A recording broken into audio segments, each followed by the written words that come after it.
લાંબા સમયથી જેની કાગડોળે રાહ જોવાતી હતી તે હવે નગરજનોની પૂરી થઈ છે।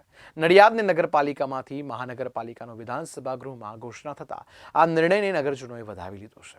જિલ્લા ભાજપ સંગઠન સાથે નગરજનોએ આ ઘોષણાને આવકાર્યો છે અને નગરજનોમાં ખુશીની લહેર છવાઈ છે। નગરપાલિકામાંથી મહાનગરપાલિકા બનતા આનંદ છે। સંતરામ ટાવર પાસે ફટાકડા ફોડી નિર્ણયને વધાવાયો છે। પ્રોસિજર 8 થી 9 મહિના ચાલશે, ત્યારબાદ નવું સીમાંકન થશે તેમ પંકજ દેસાઈએ જણાવ્યું છે। સૌપ્રથમ તો આ એટલું સુંદર કામ છે ને અમારા 6 ટર્મના ધારાસભ્યની કારકિર્દીનું આ હું શ્રેષ્ઠ કામ ગણાવીશ કે જેનો લાભ વિરોધ કરનારા લોકોને પણ મળવાનો છે। કુલ મળીને કોર્પોરેશન બન્યા બાદ રાજ્યની સાથે સાથે કેન્દ્રની સરકારના પણ સીધા લાભ આમાં મળવાના છે। આ એક ખૂબ જ નડિયાદ માટે સારું કામ છે। સરકાર 2 ડગલા આગળ આવીને નડિયાદને વધુ વિકસાવવા માટેનો આ એક ઉત્તમ પ્રયત્ન છે। હું આપના માધ્યમથી નડિયાદની સમગ્ર જનતાને એટલું કહેવા માંગુ છું કે ભારતીય જનતા પાર્ટીની સરકાર અને ભારતીય જનતા પાર્ટી એ નડિયાદના વિકાસ માટે હાથ લાંબો કર્યો છે, તો આપ પણ હાથ લાંબો કરી નડિયાદને સ્વચ્છ બનાવવા માટે અને સુંદર બનાવવા માટે કોર્પોરેશન બને છે તેમાં સહકાર આપે અને આપણે સૌ આને એક ઉત્સવ તરીકે લઈએ અને આવનારા દિવસોમાં પંકજભાઈના, ભૂપેન્દ્રભાઈના, પાટીલ સાહેબના, નરેન્દ્રભાઈના, અમિતભાઈના હાથ આપણે વધુ મજબૂત કરીએ। એક તો પહેલી વાત એ કે પોલિટિકલ પ્રશ્ન પૂછો કેટલો લાભ થશે ને કેટલો લાભ નહીં થાય, તો પહેલી વાત એ છે કે આ નિરંતર ચાલતી પ્રક્રિયા છે।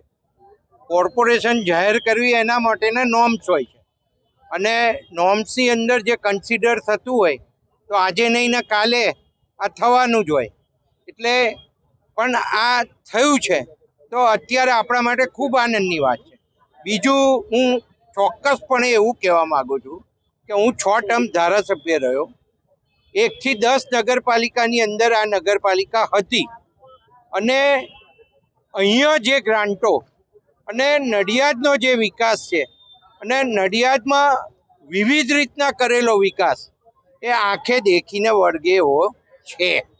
પણ હજુ અમને એવું લાગતું હતું કે કોર્પોરેશન બનશે તો આનાથી નવી સુવિધાઓ અમને મળતી થશે અને સેન્ટ્રલ ગવર્મેન્ટની જે ગ્રાન્ટ ગુજરાત સરકારમાં આવતી હોય એ ગુજરાત સરકાર મારફતે નડિયાદને મળે અને અવનવા પ્રોજેક્ટો સાથે આ નડિયાદ છે એનાથી આગળ જાય એના અમારા પ્રયત્નો હતા।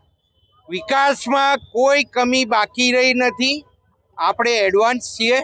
અહીંયા પાણીનો ફિલ્ટ્રેશનનો પ્રોજેક્ટ ક્યાંય નહીં હોય, ફક્ત નડિયાદમાં છે। નર્મદાનું ફિલ્ટર થયેલું પાણી આપવામાં આવે છે। ગટર લાઈનો સૌથી પહેલાં અહીંયા થઈ ગઈ છે।